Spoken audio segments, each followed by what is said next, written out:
the record On the record. This is Leigh Kamman, and another exciting weekend at the Emporium of Jazz here in the mid-continent, overlooking St. Paul and Minneapolis. Benny Morton, one of the great trombonists of the big band age.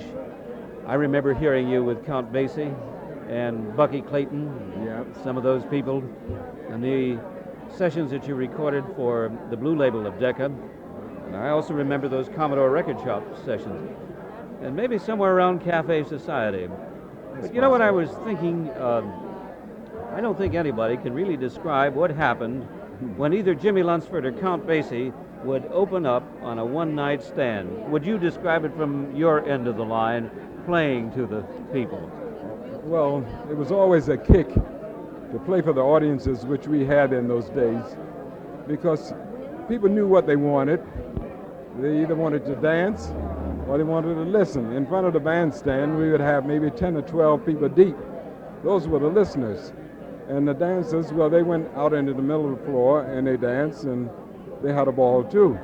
Well, we had to toe the mark for those 12 deep in front, because they heard every type of music that America had to offer, and they had a pretty good yardstick on what was good and what wasn't. And if you weren't right, they'd let you know it. I had experienced some of that before the time you were speaking with Fletcher Henderson.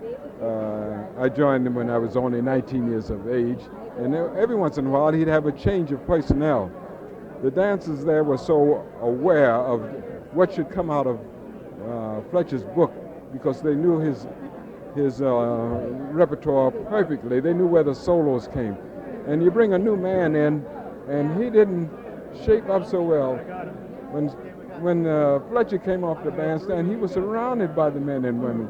He said, "Where'd you get that bum? You got to get him out of here." You know, several people were fired because of that. They don't know why. But he didn't satisfy those dancers, they're going straight to the boss. So it was like a training center. If you made it there, you could make it anywhere. Those fans were really tough. You had to satisfy the fans as well as the boss. And if he hadn't made up his mind, then, well, they vote you out before you had a chance. Luckily, I survived. That's quite an observation. I know why you survived. Skill, artistry, craftsmanship, breathing. I was a game kid. Right now, it's so far back, I don't know what I had on the ball when I went in there. I was a complete stranger. And a friend of mine, Louis Metcalf, says, "Fletcher doesn't have a trombone player. You come downtown with tomorrow?" So I went along because I wasn't working steadily. And he introduced me to fellows, and we went in the electrician's room, and I took my horn out and walked up on the bandstand. They opened up the book, and he stomped off, and we went to work. We played. That was the rehearsal with that same audience. So I got away with something. How would you describe the leadership of Fletcher Henderson? He was just one of his kind. He was a proud man. He wanted the best band. And for that reason, the talent was always high. I'm speaking of the first band. I don't know what the situation happened since years after. But realize this, he clicked and was a top band, and he had the money. And wherever the talent was, he would try that talent to see if he could make it a stronger band. So you didn't own that seat because you played there. You had to play against that competition. So I was in the band 3 times. In my absence, he tried somebody else. Well, if it didn't fit, you hear from him again. So I worked with him at Roseland a couple of times, and the last time he was at Connie's Inn, which we used to broadcast from there too. So it's just been a wonderful life, because I tell you a story that you don't usually hear. Fletcher had a couple of men, great players, that they weren't getting along. And I'm going to call them. I just heard the call from the bandstand. Well, I'm going to tell this to you. Yes.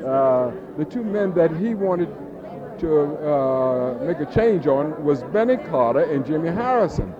So by this time, I'm working with Chick Webb at Roseland. So Chick always wanted the greatest, so he made the trade. So Russell Proco and I went to Fletcher in Connie's Inn, and Chick in turn got Benny Carter and Jimmy Harrison. So what a talent exchange. I benefited because I went back up to higher money.